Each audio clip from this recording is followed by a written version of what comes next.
गोजोन हामलायनायजों लोगोसे नोंथांमोनखौ गोदान खौराङाव बरायबाय। अन्नानै नोंथांमोना बे रादाबखौ जोबजासे नायलां। लोगोसे भिडिअखौ लाइक, कमेन्ट, शेयार आरो चेनेलाव गोदानै फैदोंब्ला साबस्क्राइब खालामनो गुरै खावलायबाय। दानिया फैदो लोगोफोर रादाबखौ मिथिलांनि। गिबि खौराङाव दङ दिनै 2 मार्च जारिमिनारि आलदा रायजो बडलेण्ड दाबिनि सान। बड'फा उपेन्द्र ब्रह्मआ 2 मार्च 1987 मायथाइनिफ्राय जिरायनाय गैयै बडलेण्ड रायजो दाबिदोंमोन।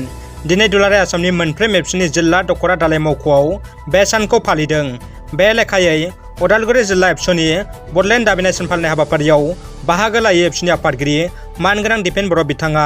लोगोसेनो हाबाफारियाव बाहागो लाबावनो हायो उदालगुरि जिल्ला बर' थुनलाइ आफादनि गाहाय नेहाथारि फिथरगोरा खुंग्रा दैमारि बिथां आरो समेश्वर बान्था मोनगिरि नन्देस्वर दैमारि बिथांमोनहा। बर' हारिनि जोहोलावजोफोरनि गोहो बोलोखौ बिथा खालामना सावथुन दिहुननो नागिरनाय सावथुन दिहुनगिरि रजनी बसुमतारीनि फैनो गोनां गराय फाख्रि सावथुननि सावगारि सेबखांनाय हाबाफारिया मैया जोब्बाय। मख'नो गोनांदि गराय फाख्रि सावथुनाव गोबां मुंदांखा बर'नि फावखुंग्रिफोरा फाव खालामदों। रुसिया आरो इउक्रेननि दावहानि समावनो आमेरिका जथाय हादरा रुसियानि हेंथायै गोबां रांखान्थियारि होबथानाय हाबाफारि लानायखौ नुनो मोन्दों। मख'नो गोनांदि Meta company Facebook, WhatsApp, Instagram आरो गुगल इउटुबखौ रुसियायाव बन्द' खालामनायनि उनाव आरोबाव दायो आमेरिकाया रुसियायाव आपेल कम्पानिनि गोनांथार बेसाद फाननायखौ बन्द' खालामबावबाय। एबसुआ सोमावसारनायखौ दोनथ'दोंसो फोजोबाखै बुंदों खोरोमदाव औवारिया।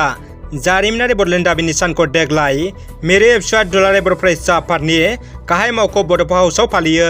हाबाफारि बायदियै फुंबिलिनि गोथार आर'जखौ जागायनानै आफादनि फिरफिलाखौ बेरहोयो मिरु एबसुनि लेङाइ आफादगिरि खोरोमदाव औवारिया आरो बड'फानि सावगारियाव बिबारखौ बावजिनो एबसुनि बुंथिगिरि जनक उजिरा। फिरफिला बेरहोनायजों लाखिनाय सुंद' बिबुंथियाव मिरु एबसुनि लेङाइ आफादगिरि खोरोमदाव औवारिया बयनिसिमबो बडलेण्ड दाबि साननि गाहाम हामलायथि बावहरनानै सोमावसारनायखौ दोनथ'दोंसो फोजोबाखै होननानै गावनि बिबुंथियाव बुंथियो।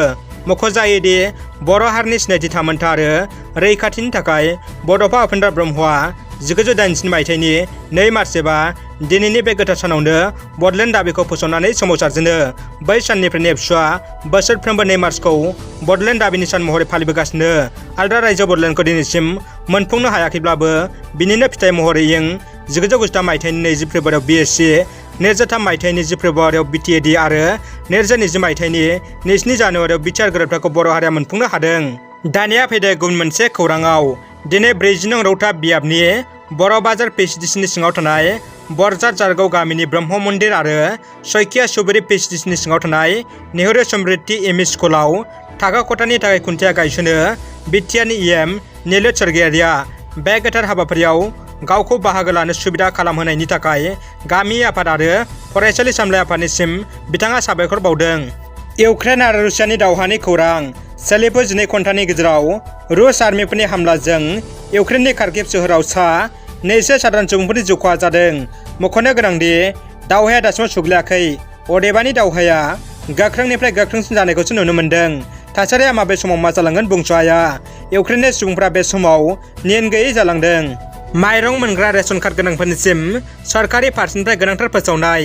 जायफोर नखराव सरकारि साख्रि आरो पेन्सन मोननाय लोगोसे नेम बायदि रेशन मोनथावा, बेफोरबायदि दोहोनि नखरफ्रा जुदिअ माबा नंखाय फोरमानफोरजों रेशन कार्ड लादों, बिसोरनि थाखाय जोबथा समसिमा खाना होदों।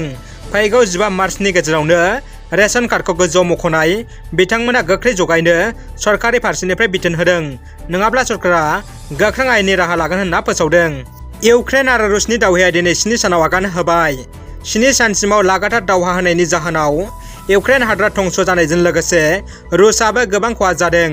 इउक्रेन हादरनि हादरगिरि भल'दिमिर जेलेनस्किया दाबि खालामदों दि दासिम रुसनि 6000 आर्मिफ्रा इउक्रेन सान्थ्रिफोरनि हामलाजों थैबाय होनना। लोगोसे इउक्रेननि हादरगिरि फारसेनिफ्राय रुसियानि सानथ्राय, टेंक, फाइटार जेट, अस्त्रफोर बायदि खहा जादों होनना दाबि खालामबावदों। दानिया फैदो जोबथा खौराङाव। गोजोनथाव खौरां।